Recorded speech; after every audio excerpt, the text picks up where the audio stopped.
नमस्कार दोस्तों, बहुत बहुत स्वागत करता हूँ आप सभी का हमारे चैनल वेल्थ क्रिएटर में। दोस्तों आज हम यहाँ पे बात करने वाले बजाज फाइनेंस लिमिटेड के बारे में। जैसे कि आप दोस्तों देख सकते हैं, बजाज फाइनेंस लिमिटेड का प्राइस चल रहा है 5865 रुपीज़ का प्राइस चल रहा है। आज की अगर हम बात करें तो यहाँ पे ऑलमोस्ट स्टॉक यहाँ पे फ्लैट दिखाई दिया। वहीं दोस्तों अगर हम बात करें पिछले 5 दिनों की, तो 5 दिन के अंदर स्टॉक यहाँ पर 9% तक रिटर्न दे चुका है। ठीक है, जहाँ दोस्तों यहाँ बैंक की बात करें तो 5% रिटर्न नहीं मिलते साल के, और यहाँ पे स्टॉक ने 9% रिटर्न दे दिया 5 दिन के अंदर। ठीक है, वहीं दोस्तों अगर बात करते हैं हम एक महीने की, तो एक महीने के अंदर यहाँ पे ऑलमोस्ट स्टॉक फ्लैट है 1.50% के साथ। अगर हम बात करते हैं यहाँ पे 6 महीने की, तो 6 महीने के स्टॉक यहाँ पे 24% डाउन दिखाई दे रहा है। ठीक है, और वहीं पर अगर हम बात करते हैं एक साल की, तो एक साल के अंदर स्टॉक यहाँ पे 4% दिखाई दे रहा है डाउन में। तो यानी कि जहाँ पे आज से एक साल पहले स्टॉक ट्रेड कर रहा था, वहीं पर इस वक्त ट्रेड करता हुआ नज़र आ रहा है दोस्तों। और अगर बात करते हैं हम यहाँ पे मैक्सिमम की, कि अब तक मैक्सिमम रिटर्न कितने प्रोवाइड करे, तो आप देखते हैं यहाँ पे 1,09,000% से ज़्यादा के रिटर्न यहाँ पे प्रोवाइड किए हैं स्टॉक ने। तो ये स्टॉक का प्राइस 5 रुपये 75 पैसे हुआ करता था सन 2002 में।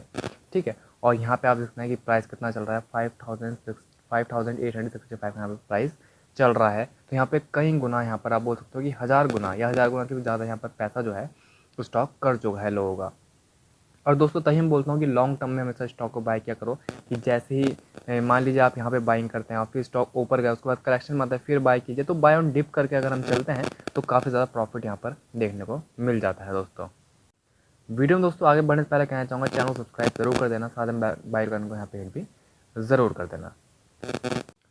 अगर दोस्तों हम बात करें बजाज फाइनेंस लिमिटेड की, यहाँ पर काम क्या होता है आपको पता है कि फाइनेंस कंपनी, फाइनेंस सेक्टर का लीडर है बजाज फाइनेंस। लीडर कहाँ पे है मैं आपको दिखा देता हूँ यहाँ पर। ठीक है, तो आपको देखने को मिलेगा कि बजाज फाइनेंस की अगर बात करें तो फाइनेंस सेक्टर में यहाँ पर सबसे टॉप पे जो है, फाइनेंस सेक्टर से टॉप पे आता है बजाज फाइनेंस। उसके बाद आता है बजाज फिनसर्व, फिर SBI कार्ड, बजाज होल्डिंग, ठीक है, चोलामंडलम इन्वेस्टमेंट, मुथूट फाइनेंस, फिर HDFC AMC यहाँ पर दिखाई देता है। तो यानी कि यहाँ पर आप बोल सकते हो कि अपने सेक्टर का लीडर है स्टॉक। ठीक है, जो स्टॉक यहाँ पर आपको बताया जा रहा है। अगर हम बात करें दोस्तों मार्केट कैप की, तो लार्ज कैप स्टॉक है, ब्लू चिप स्टॉक है, 3,54,722 करोड़ की यहाँ पर मार्केट कैप है। करंट प्राइस चल रहा है 5,860 का। हाई लगाया था 8,000 का, लो लगाया था 5,220 का। तो अपने लो के आसपास ही ट्रेड करता हूँ यहाँ पर दोस्तों नज़र आ रहा है स्टॉक। ठीक है, उसके साथ दोस्तों अगर हम बात करें स्टॉक की पी की, तो 50.5 हो रखी है। और यहाँ पे अगर हम मीडियन पी की बात करते हैं कि मीडियन पी इसकी कितनी हो रखी है पिछले 5 सालों की, तो देखने को मिलेगी 51.8 हो रखी है। तो दोस्तों आप यहाँ पे देख सकते हैं कि अपनी मीडियन पी रेशो के आसपास ट्रेड कर रहा है।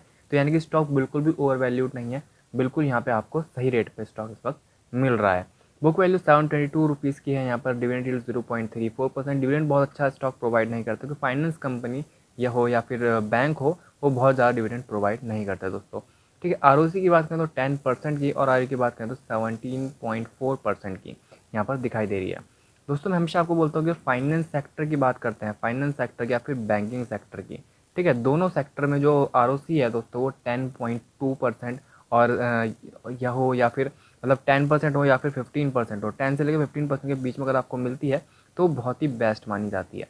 ठीक है, हालांकि अगर मैन्युफैक्चरिंग कंपनी की बात करें, जो मैन्युफैक्चर करती है यहाँ पर सामान वगैरह, तो उसके पास 30% की ROC होनी चाहिए, तो उस कंपनी यहाँ पर ज़्यादा बेहतर हो जाती है। लेकिन यहाँ पर अगर हम बजाज फाइनेंस की बात करें, तो यहाँ पर ये फाइनेंस सेक्टर से रिलेटेड है, और यहाँ पर इसकी ROC 10 है, तो 10 यहाँ पर गुड है, बहुत अच्छी है, एक्सीलेंट है दोस्तों। ठीक है, तो यानी कि कंपनी के अंदर कोई भी कमी यहाँ पर दिखाई नहीं देती है दोस्तों। इसके बाद दोस्तों अगर हम रिजल्ट्स की बात करते हैं कि यहाँ पर कंपनी के रिजल्ट्स किस टाइप के यहाँ पर देखने को मिल रहे हैं, किस टाइप के रिजल्ट आ रहे हैं यहाँ पर कंपनी के, तो आपको देखने को मिला कि मार्च 2022 की अगर हम बात करें रिसेंटली क्वार्टर की, हालांकि इसका जो Q1 का रिजल्ट है वो आने वाला है, Q4 तक की अगर हम बात करते हैं, तो 8,627 करोड़ के यहाँ पर जो है रेवेन्यू जनरेट किया था, जो कि पिछले क्वार्टर में 8,533 करोड़ का था। ठीक है, तो आप देखते हैं कि यहाँ पे पिछले क्वार्टर से बहुत ही अच्छा रहा यहाँ पर, यानी ग्रोथ दिखी। और पिछले साल की अगर हम बात करें, तो पिछले साल 6,851 का था, और पिछले साल से तो काफ़ी ज़्यादा अच्छा रहा। तो आप देखते हैं कि ईयर ऑन ईयर की बात करें या फिर क्वार्टर ऑन क्वार्टर की बात करें, दोनों में यहाँ पर हमें ग्रोथ दिखाई दी। अब यहाँ पर जो अब रिसेंटली Q1 का रिजल्ट आने वाला है, बहुत जल्द आने वाला है, तो उसके ऊपर भी यहाँ पर ध्यान रखना कि यहाँ पर कितना जो है रेवेन्यू में जंप देखने को मिली है दोस्तों। साथ ही साथ दोस्तों यहाँ बात करें फाइनेंशियल प्रॉफिट की, तो फाइनेंशियल प्रॉफिट हुआ है 3,366 करोड़ का, जो कि पिछले क्वार्टर में 2,962 करोड़ का था, और पिछले साल की बात करें तो 1,454 करोड़ का था। तो ऑलमोस्ट देख सकते हैं कि यहाँ पे ईयर ऑन ईयर तो यहाँ पर डबल हो गया है, और क्वार्टर ऑन क्वार्टर भी अच्छी खासी ग्रोथ दिखाई दे रही है, मतलब कोई भी दिक्कत नहीं है यहाँ पर दोस्तों। ठीक है, और अगर हम नेट प्रॉफिट की बात करें दोस्तों, तो नेट प्रॉफिट 2420 करोड़ का है यहाँ पर, जो कि पिछले क्वार्टर में 2125 करोड़ का था, पिछले साल 1002 करोड़ का था। तो आप सकते हैं कि कंपनी का जो परफॉर्मेंस रहा क्वार्टर 4 का वो बहुत ही बेस्ट रहा यहाँ पर। ठीक है, अगर हम एनपीए की बात करें तो 0.68% है, आप बोल सकते हो यहाँ पे जो ग्रॉस एनपीए 1.60% है, और एनपीए भी यहाँ पे कम होते दिखाई दे रहे हैं 2.45 से 1.73, 1.73 से 1.60। ठीक है, तो एनपीए यहाँ पे कम हो रहा है, ये एक प्लस पॉइंट होता है फाइनेंशियल कंपनीज के लिए दोस्तों। अगर हम बात करें यहाँ पे लंबी अवधि की, तो आप देखते हैं यहाँ पे लंबी अवधि में यहाँ पर जो स्टॉक है यहाँ पे ईयर ऑन ईयर की अगर हम बात करते हैं तो देख सकते हैं 2015 में 5392 करोड़ का यहाँ पर रेवेन्यू जनरेट कर रहा था, जो कि यहाँ पे बढ़ते हुए लगातार 31,632 करोड़ का हो गया है। तो आप देखते हैं कि कंपनी यहाँ पर पिछले 6-7 सालों के अंदर ही यहाँ पर कम से कम 6 से 7 गुना अपना रेवेन्यू कर चुकी है। तो कंपनी जो परफॉर्मेंस है वो बहुत ही शानदार रही है। फाइनेंशियल प्रॉफिट की बात करें तो 1367 करोड़ का जो था यहाँ पे 2015 में, वो 9880 करोड़ का यहाँ पर हो गया। तो ये भी बहुत ही बढ़िया यहाँ पर देखने को मिल रहा है दोस्तों। साथ साथ नेट प्रॉफिट की अगर हम बात करें तो नेट प्रॉफिट 898 करोड़ का था, जो कि 7028 करोड़ का हो गया। तो आप सकते हैं कि यहाँ पे कितनी बढ़िया जंप देखने को मिल रही है, यानी कि कंपनी की परफॉर्मेंस जो है हर साल बहुत ही बढ़िया होती जा रही है। कहीं पे भी आपको ऐसे देखने को नहीं मिलेगा कि कंपनी कोई भी परफॉर्मेंस में कोई भी दिक्कत आई हो दोस्तों यहाँ पर। ठीक है, तो शानदार यहाँ पर जो है काम कंपनी करती हुई नज़र आ रही है, और साथ ही साथ सेक्टर की लीडर भी है, तो इसलिए कोई दिक्कत वाली दोस्तों यहाँ पर बात नहीं है दोस्तों इसके साथ। ठीक है, साथ ही साथ अगर हम बात करें इसकी बैलेंस शीट की, तो बैलेंस शीट दोस्तों यहाँ पर फाइनेंशियल कंपनी या फिर बैंक हो उसके आपको ज़्यादा अच्छी दिखाई नहीं देगी। रीज़न सिर्फ एक है कि बोरोइंग से ही काम चलता है। ठीक है, बोरोइंग कितनी है, 1,65,232 करोड़ की यहाँ पे बोरोइंग है। ठीक है, इनका काम ही लेन देन का है दोस्तों। ठीक है, पैसा लिया जाता है, आगे दिया जाता है लोन में, तो ये सब चलता रहता है, इसलिए बोरोइंग इनकी ज़्यादा रहती है, और रिजर्व 43,000 करोड़ के यहाँ पे रिजर्व है। तो बैलेंस शीट में ऐसे कोई यहाँ पर आप नहीं बोल सकते कि नेगेटिव पॉइंट है, कुछ भी ऐसा नहीं है दोस्तों, ये नॉर्मल होता है इनके लिए। ठीक है, साथ ही साथ दोस्तों अगर हम बात करते हैं यहाँ पे इनकी शेयर होल्डिंग पैटर्न की, तो शेयर होल्डिंग पैटर्न में 55.86% की यहाँ पर प्रमोटर की होल्डिंग है, जो कि इससे पहले 56.3 की थी, और यहाँ पे 55.86 की हुई, यानी कि पॉइंट्स थोड़े पॉइंट की अगर हम बात करें, यानी कि अप्रॉक्सीमेटली 0.10 या फिर 0.20 के अप्रॉक्सीमेटली यहाँ पर कम होती नजर आई। ठीक है, इसमें कोई भी ऐसी दिक्कत वाली बात नहीं है दोस्तों, इतना चलता रहता है। ठीक है, इतनी कम हुई है फिर अगली बार बढ़ जाएगी। अगर लेकिन यहाँ पर अगर 5-10% कम हो जाए प्रमोटर की होल्डिंग, या 10-20% कम हो जाए, तो बहुत ही यहाँ पर दिक्कत वाली बात हो जाती है। तब देखना बहुत ज़रूरी होता है कि आखिर यहाँ पर प्रॉब्लम चल क्या रही है। साथ ही साथ दोस्तों एफआई की जो यहाँ पर होल्डिंग है वो कम हो रही है 23 से 22, 22 से 21। जैसे कि आपको पता है कि एफआई यहाँ पर लगातार सेलिंग करके जा रहे हैं।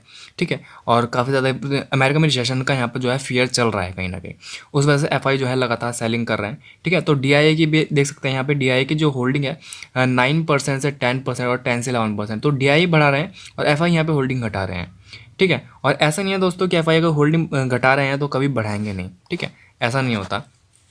आप देख सकते हैं कि यहाँ पे पहले 21% थी, उसके बाद 20 हुई, फिर 22 हो गई। ठीक है, पहले कम हुई फिर ज़्यादा हो गई, फिर यहाँ पे कम हुई फिर कम रही और कम, और उसके बाद फिर बढ़ गई।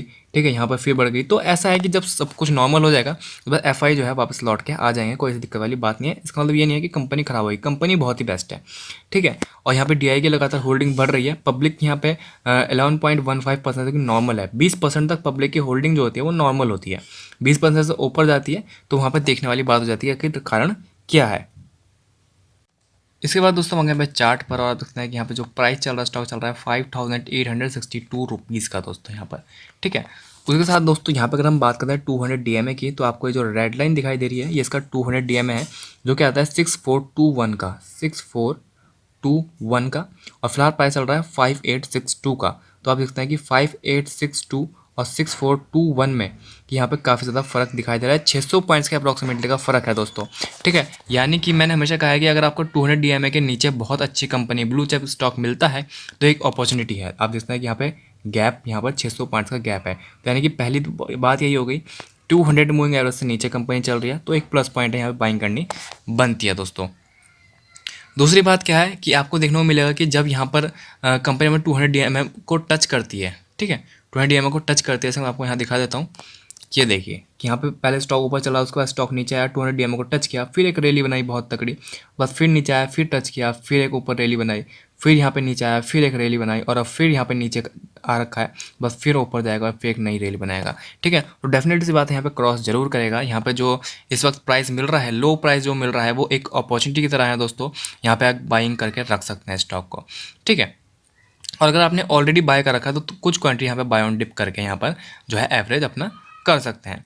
यहाँ पे दोस्तों बहुत मैंने जैसे कि आपको दिखाया कि बहुत ही बढ़िया स्टॉक है, स्टॉक के अंदर कोई दिक्कत नहीं है, कंपनी के अंदर कोई दिक्कत नहीं है, ठीक है। कंपनी का जो रेवेन्यू है, प्रॉफिट है, कुछ भी है तो यहाँ पे बहुत ही बेहतरीन चल रहा है और साथ ही साथ सेक्टर का लीडर भी है, तो कोई दिक्कत वाली दोस्तों यहाँ पे बात नहीं है, ठीक है। अगर दोस्तों आपने अभी तक बाइंग नहीं करी स्टॉक की तो आप यहाँ पे बाइंग कर सकते हो, फिलहाल यहाँ पर बाइंग कर सकते हो, कोई दिक्कत वाली बात नहीं है, करंट प्राइस से भी बाय कर सकते हो क्योंकि ये अपॉर्चुनिटी की तरह यहाँ पर हो सकता है दोस्तों।